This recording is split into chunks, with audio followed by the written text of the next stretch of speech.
Hello, everybody, and welcome to the Sunny Side podcast. Today, I am joined by Mr. Noah Landow. He is the CEO and co-founder of a company called Macktez. They are an MSP and they've been around for a number of years. I'm going to let Noah introduce himself. Noah, how are we doing, sir?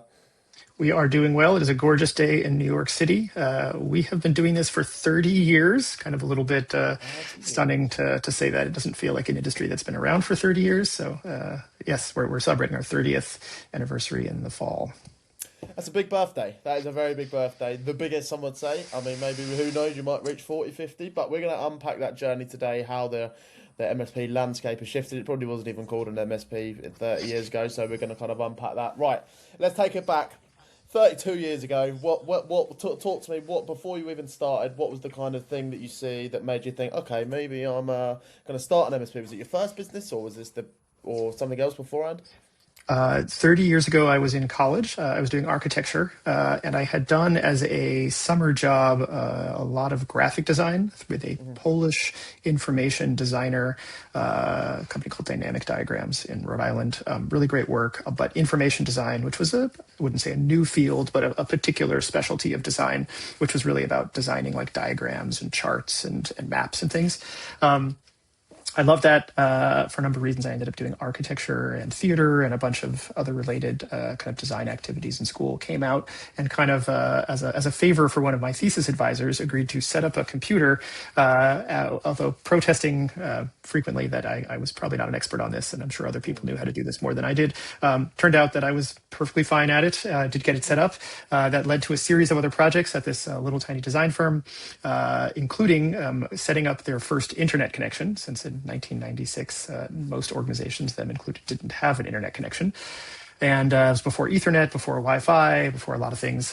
Then years, maybe a year later, setting up their email server for the very first time. It was a very different world in terms of when we talk about managing technology, what that actually entailed. A lot of desktop publishing was really a little bit of printing and some shared files and a lot of individual computers with people working in, PageMaker or Quark Express or Photoshop. So really interesting space. I sort of had thought I would do some tech stuff for a little while, and I just kept going. A couple of years in, my now business partner Michael and I ended up along with a group of other people, starting Macktez, which is the kind of organization that I will reluctantly describe as an MSP, although we're really throughout our entire history have always sort of sat outside of clean definitions. We've never really been a classic MSP. We do have a team that does MSP things. We also have a team that does sort of technology consulting things. We have a team that does physical build outs. But we've always sort of approached these projects and technology in a sort of slightly quirky, idiosyncratic, Okay. personal way. And I think that continues to inform why we're still doing this. And of course, the world and technology, as you hinted at, is quite different than it was 30 years ago. Absolutely, and in another 30 years' time, it's going to be wildly different, especially with the realms of AI and stuff. So you mentioned that you're not a traditional MSP. How could you pinpoint what you are doing slightly differently, or at least your different views and methodology behind things? Great question. Our difference could be characterized as we don't come at technology problems from a perspective of like, how do we standardize this environment so that it fits sort of the standard Okay. kit of parts that we use? We come into these environments and we kind of start with an understanding or trying to get an understanding of like, what are the idiosyncratic particulars of like the stakeholders and the people, and kind of like, what are the problems they're struggling with? Sometimes the solutions to those are MSP tools. Sometimes it's identity management or workstation management or network or server management. So sometimes our MSP team is the right, best, great way to solve some of the challenges they're encountering. And sometimes it's not. Sometimes we work with in-house IT departments in order to kind of revamp or build identity systems inside their own tenancy as opposed to inside ours. So we deal with a number of different configurations, and we really try to come at these relationships not from a perspective of like, here's the technology we're good at, can we make this work? Which is what a lot of MSPs do. And instead, we Yeah. try to come at it much, much more from a perspective of like, hey, what's the best way to solve this problem? And which parts are we the right people to implement? And which parts should we bring somebody else in or introduce them to somebody else or make a connection? And our specialty, our sort of like ICP, ideal clients, are really organizations that are going through some sort of period of dynamic change. we don't tend to be the right people for organizations that are like steady Okay. state, nothing exciting's happening, just like keep everything running, don't kick up any dust. But we do tend to be the right people for organizations that are like trying to resolve a lot of tech debt, or kind of dig themselves out of a technology hole, or have expanded very dramatically, or building a new facility. Those are the kind of organizations where So, we are so not great. necessarily a niche user. You don't necessarily have like one vertical that's like your go-to. It's just more people that are going through change, going through a period of growth, or just want a bit of a transformation. Would you say that's a fair? Yeah, I think so. We struggled for a long time with, as an MSP or in an MSP space, we would often get these sort of pressures to be like, pick a niche, just pick a Yeah. vertical. And it was like, well, when we look at our mix of the areas we're most successful, it isn't defined by a vertical. It's really defined by this sort of quality of where the organization is in its journey and kind of like what their kind of focus and priority is right now. If an organization is really interested in like minimizing costs and kind of like just try to like do as little work as possible and like keep everything running as smoothly as possible, then like we're not ideal. We'd rather them, encourage them to hire somebody in house and take it down a That's notch. That's interesting. Obviously, you've been going a long time. When did you come to the conclusion that that was the way that you think is like the best way for you guys to operate? Because a lot of people just say, "Oh, yeah, we work with professional services, so like law firms or somebody like that," and then we're Yeah. just so. I feel like they do it just because they've got more of a standardized process. Like, this is what we deliver. This is Yeah. like have it basically, as opposed to where you look as a bit more. What's the problem? How can we deliver it? When did you make that transition or that switch? We started talking about it maybe 15 years ago, and then Okay. somewhere in about 10 years ago, I think we finally were like, oh, right, that's for real. That's a really big difference. Yeah. That's not how other MSPs work. I mean, if you're an MSP CEO, you end up reading hopefully about best practices, and that's certainly sort of like the cardinal central tenet of almost all advice to MSPs is like pick a vertical and be as narrowly defined as possible. That's how MSPs succeed. But we struggled a little bit with that because that's sort of at odds with our culture and at odds with sort of the kind of things that our team gets excited about, that I selfishly get excited about, that the CTO gets excited about. We really get much more passionate about scenarios and organizations where we really feel like we can make a difference, where our involvement really helps get them out of someplace complicated and messy into someplace smoother and more strategic and more proactive. And it's very common for us to do that sort of in a way in which we're collaborating with an in-house IT department. So a lot of our relationships are co-managed, meaning there's a mixture of individuals Okay. within the team and our team that Are are they sort of bigger collaborating companies? together. Are they Yeah. bigger businesses then? What sort of headcounts are we talking? We will work with tiny little organizations, particularly if the culture's right, but the bulk of our clients are, 50 to 250. Okay, well, so at 250, you come up with that co-managed. That's interesting. Yeah, even at 50, we have a number that are co-managed. It's not Really? unusual for us to look What at do a you think number. that is? That is a great question. Yeah. We actually have a whole chapter on our book on like different models of collaboration Okay. between virtual CTOs and in-house and outsourced and MSP and kind of like there's a whole mixture of different ways to think about the pros and cons of those. And of course, individual cultures are different. But the very short answer, the answer that I can get through in this conversation, as opposed to taking over the entire conversation to talk about this topic alone, the the simplest way to think about it, I think, is culture. There are organizations where you want your help desk, the people who are actually responding to individual people in the organization and solving individual things. You want them to be kind of indoctrinated and inculcated in the way the organization works. You want them to be representative of the approach and the perspectives and the priorities that that organization has. And there are some organizations where you want the technology support to be distinctly different. There are times when one or the other is dramatically more advantageous. For example, in some creative environments, you don't want the IT department to be kind of like wacky and crazy and super Yeah. experimental and kind of trying a bunch of stuff. You want the IT department to be like really boring and really staid and kind of stick in the mud. And so in that scenario, like maybe the in-house, IT help desk is like not the easiest fit because you want the culture to be different from what the rest of your organization is. In a lot of nonprofits, for example, though, you want the culture and the values of the organization to pervade the help desk as well. You don't want them to feel like they're kind of like a little bit different and removed from everybody else. You want them to be fully embedded. So those are two Okay. simple examples. So from like a business owner's point of view, obviously you can charge more as a business for managed as opposed to co-managed. Is that right? Like, would you prefer it? Like, if you were just like, okay, just let us take control of the whole thing. Like, how do you find working with somebody else's IT department? Because obviously, I assume that most of the time they're probably not as good as your technicians and the people that are in your MSP. They're different. I would say the vast majority of the people we work with are awesome. We deal with some Okay. incredible people.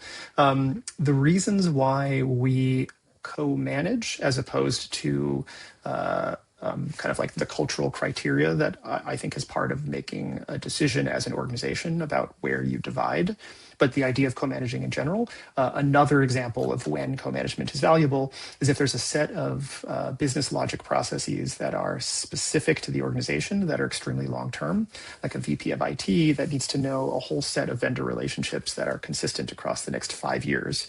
But then there's some legacy system that you're really hoping you're going to like decommission in 6 months. You probably don't want to hire a brand new like senior director or senior consultant in order to run this like colo facility that you're winding down in 6 months. So that's a scenario where maybe we would come in and we would run that facility until its end of life in 6 months, work with the existing teams to transition those over to systems that the in-house staff were fully capable of running. And then a year from now, be through the other side, and they didn't have to hire anybody. They hired us for 6 months. They were able to get started, 2 weeks later, as opposed to 4 months later. So the process to hire somebody and sort of bring somebody on board is often much slower than to bring us on. But also, once you've hired somebody, most organizations, hopefully ethically, have to keep them for a while. You're not hiring somebody for like a few months and then you're like, all right, I'm out of here. And so there's an element then of like, having us bring in a team that can kind of like project manage and do implementation and have a physical person show up, and, hiring all of that in-house quickly is extremely difficult for most organizations. Whereas, of course, we have the ability to pop in with 5 people for 6 months and fix the whole thing. And then our contract's over and we can leave and go on to the next project. Okay, that's interesting. Well, I appreciate you sharing that. Definitely clears that up. So, do you notice common patterns? Obviously, so you don't work with a niche, but you work with a type of business going through a type of change, you call it. Like, what are some of the patterns that you notice through them that they're kind of getting, not necessarily getting wrong, but things that can be tweaked and improved with their current setup? Many of the times when we're talking to organizations, a critical piece of the puzzle is that a key decision maker within the organization has to believe that there's problems that need to be fixed. The relationships we have which don't tend to work are when there's a junior person who's like, this setup is a disaster, but they don't have executive buy-in to actually Yeah, spend money on fixing it. So those are the counterexample. Those are the examples of relationships that just, they don't go anywhere because the yeah. person who controls the director of operations or the CTO or the COO is like, I don't want to spend money on this. Like, it's not where I want money to go. In which case it's like, well, we can't help you if you can't pay us. But the kind of organizations and the kind of environments that we do often work with are often ones where there's a mixture of people at different levels of the hierarchy who recognize that there's a challenge, and that the in-house either operations, finance, tech, whatever the mix, the executives basically don't have the capacity to either design and or implement the kinds of solutions that they know need to be done.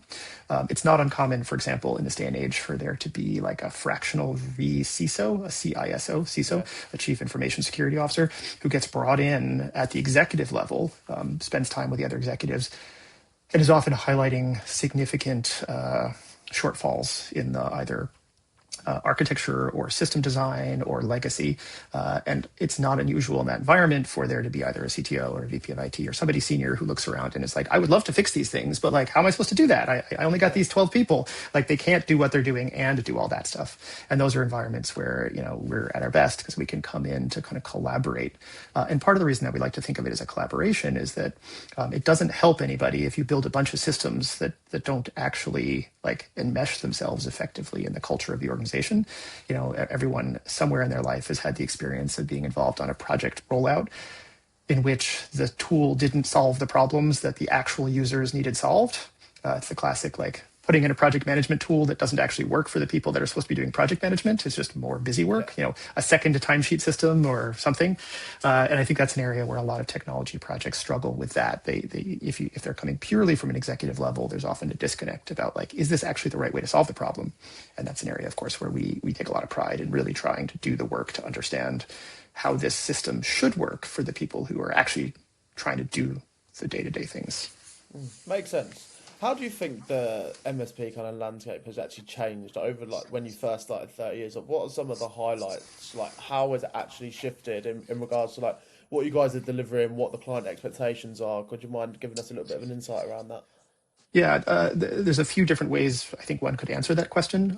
The way I like to answer that kind of question is to say that 30 years ago, MSP wasn't a term that I encountered. I think outsourced IT was probably the closest equivalent, but it didn't have the same idea of sort of standardization and consistent architecture that a lot of MSPs are sort of tied to. But I think the most meaningful way to think about it would be to say when we first started working, a lot of what we did was fix some extremely basic hardware and software maintenance issues. We would run like defragmentation, and we would spend tons of time installing software from floppy disks. So there was a whole kind of element of just like pure like metal stuff, managing like bare metal and equipment and software at a very, very kind of manual, granular way, physically setting things up. Over the course of 10 or 15 years, that evolved to a series of systems and services, maybe 10, 15 years ago, in which really device management became the idea. The idea is you were like running software on a bunch of computers that would verify like, yes, everybody's settings are the same. And, they now ask for a password at boot, or if the machine is stolen, we can wipe it, or we can figure out where it went.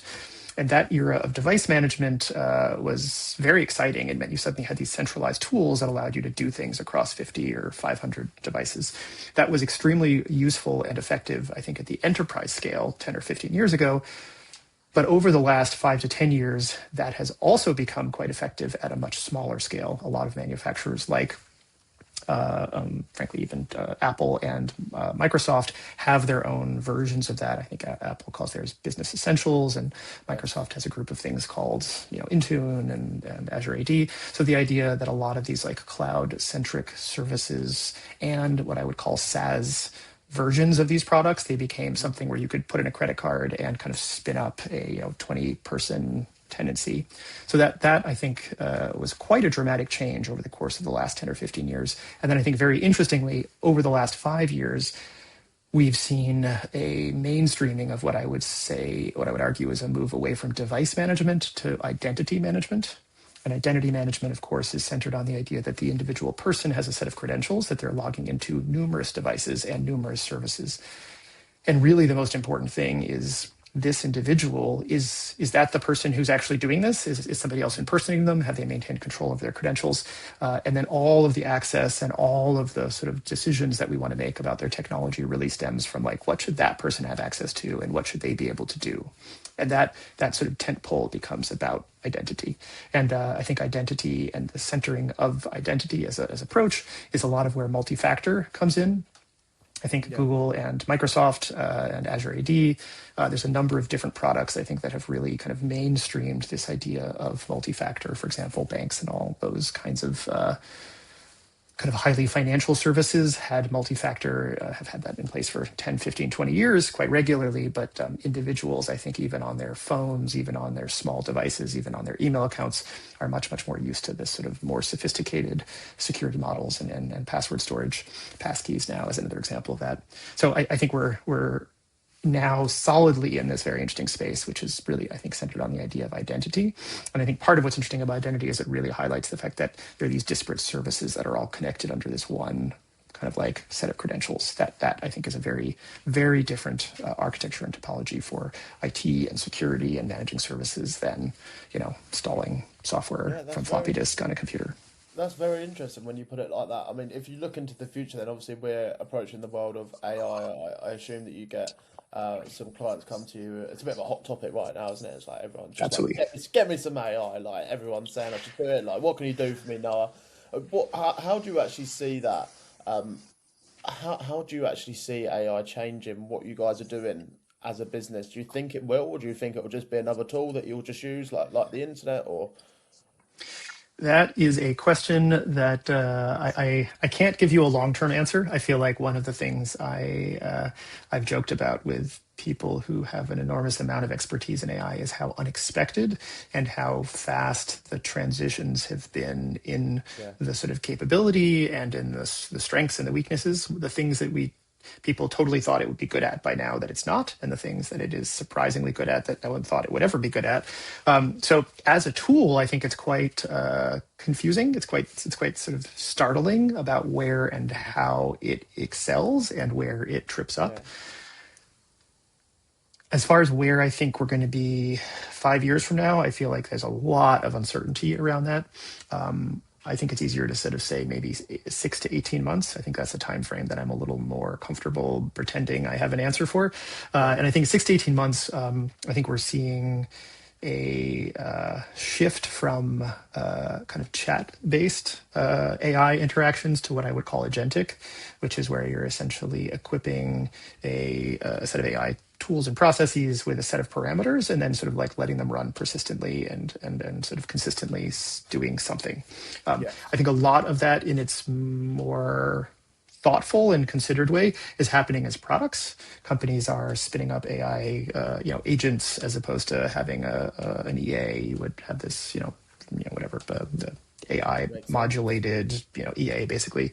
I think that's an area where a lot of companies are taking on the kind of responsibility and the risk of sort of mapping that out for organizations. So I think a lot of where smaller and medium-sized businesses are going to interact with these systems are actually in those spaces with what I would call productized AI tools. Whether that means SaaS products or whether that means add-ons to other products they already have, I think it's a little unclear. There definitely was a period there where it looked like a lot of the growth was really going to be kind of new AI companies popping up and saying, you want to connect this thing to this thing, I can do that. And I think it's looking more and more now like the companies that are already very large and powerful in this space are a lot of the organizations who are particularly well equipped to just sort of add AI on, Google can't being a blame them. fantastic example. Yeah. Yeah, you can't blame them on them. But in regards to a business, so some of your clients, how would you think that they, or even just, how could they implement AI into what they're doing, maybe in their systems or processes or something like that, that will just kind of just help them boost efficiency? Because obviously that's what everyone wants to do, increase the output, increase how much leverage that they've got. How do you think that they can do that? I think it's a tricky question to answer well. I think it's easy to give a sort of a top level kind of glossy answer. Let's say a top level glossy answer. Yeah, okay, because the darker answer is a little bit that it's a moving target. I do have conversations with people who are in the marketing space, and sometimes people say things like, "Oh, I can now produce 20 of these white papers in a week," Yeah. and then the counterpoint to that is like, that's great that like people who read this are like, oh my God, your company produced 20 white papers this week. You're so prolific. But I do wonder if a year from now, companies will be like, white papers have no value because you can produce 20 a week. Therefore, white papers ceases to be something that is valuable.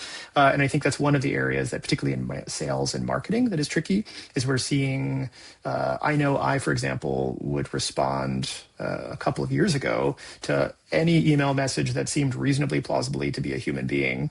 I would at least, respond politely. And now it's like 50% of the time I'm like, that's probably an AI. It's probably not a person anyway. And then you send a reply and you're like, oh, that's clearly an AI. It's clearly like I'm caught in some weird AI loop where it's asking me the same question the wrong way. It's like, I'm available at Tuesday. And it's like, great, when are you available? And I'm like, still available Tuesday. And it's like, great, why don't you choose a time on this thing that asks me when you're available? And I was like, I've already answered that question. You're clearly not a person. I'm just going to stop responding.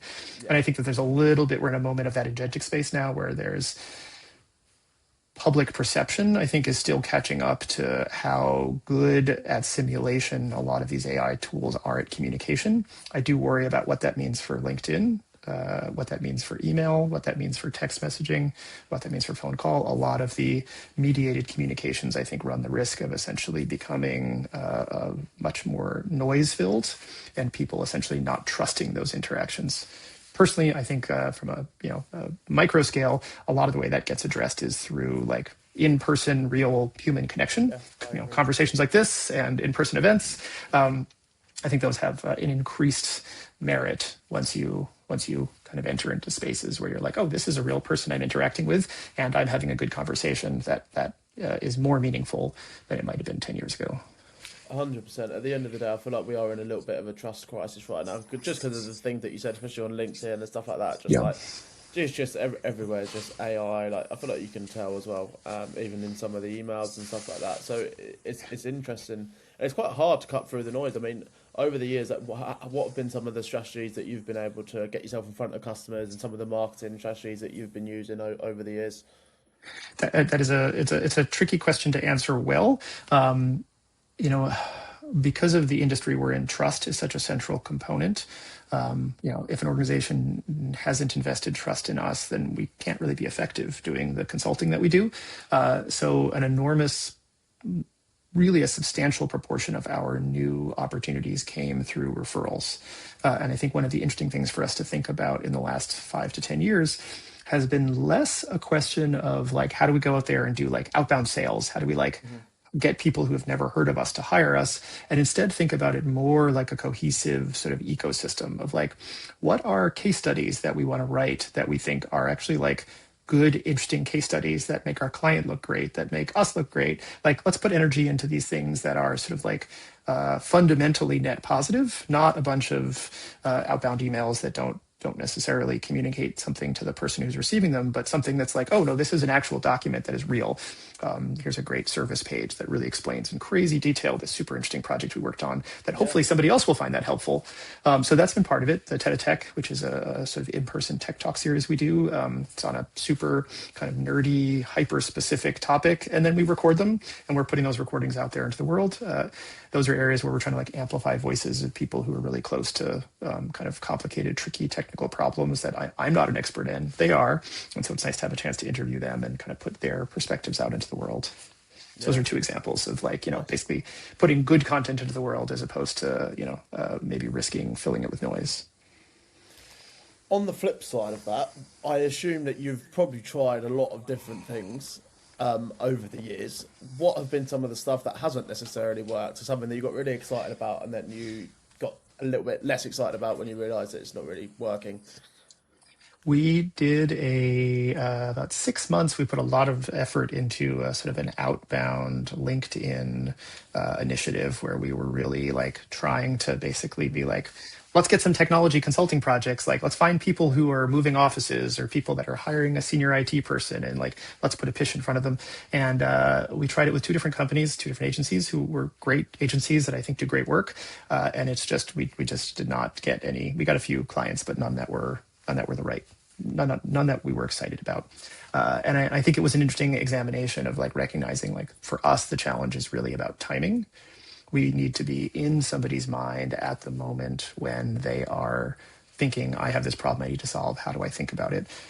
And so the solution for us was, instead of thinking about outbound processes, we sat down and wrote a book called Tame the Tech Beast. And the logic and the approach is really, let's put all these sort of lessons and ideas and things into a book and then put it out in the world. And our hope is that people who, before they encounter the bad part of this problem, hopefully there's a small chance some set of them will find the book and read it, and then we can spread the word about this book so that people will have at least skimmed and read and maybe digested the book, so that before they make bad choices, they're like, wait, I read about this. They had a really great checklist. Let me go do that checklist quick before I sign this contract.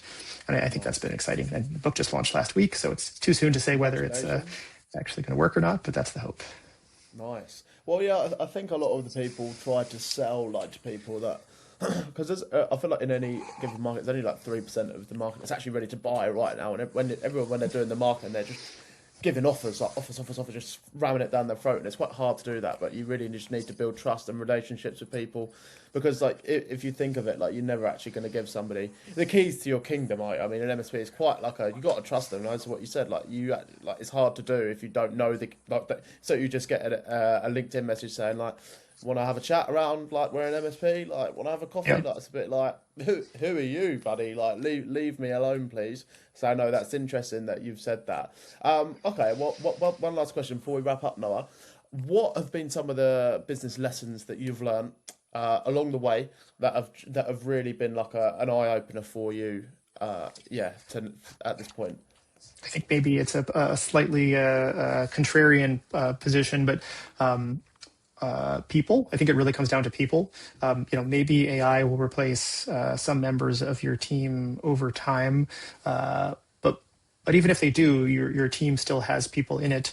Whether it's your business partner or whether it's your collaborators or whether it's the vendors you choose. I think choosing and managing people is, I think, the single most important skill set kind of in front of us right now. When I talk to people about AI, I encourage them to think of it less in terms of buying a product and more in terms of managing a team member. And to say, hey, a lot of what you're going to need to learn how to do is define a problem and then define a set of metrics so that you know whether the thing that the person did actually succeeded or not. And that, of course, is like very basic 101 managing people, but it's also managing a lot of the agentic and a lot of the service tool set. Like, did this marketing campaign work or not? Like, what would success look like? And I think that's an area where I encourage people to remember that sort of managing people is very, very much about kind of the same thought process as some of these things. And sometimes there, I think, are automation and AI tools which are a better way to solve some of these problems. I know I look sometimes and say, well, I'm not going to spend $10,000 a year on hiring a person to do this, but I might spend $5,000 a year on this product.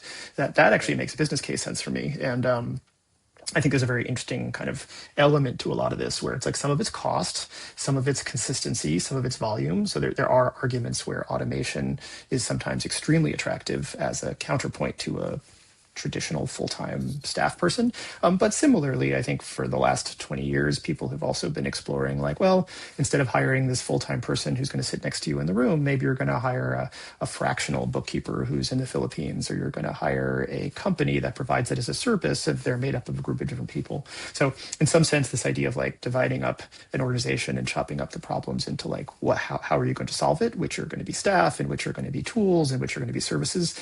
I think we're in a little bit of a golden age of like an amazing variety of possibilities, which is sometimes a little overwhelming. Like, how do you decide which LLC formation company to use? Do you use Doula? Do you use formation? Like who, like you've got to pick somebody. And then it's like, are you doing that instead of hiring the lawyer who you hired to do the thing last time? And then are you also going to hire a registered agent? And like, who's going to go get the mail? Like, so there's this interesting element of thinking through these as a sort of solution on its sort of like full set of challenges, not just the sort of little one in front of you.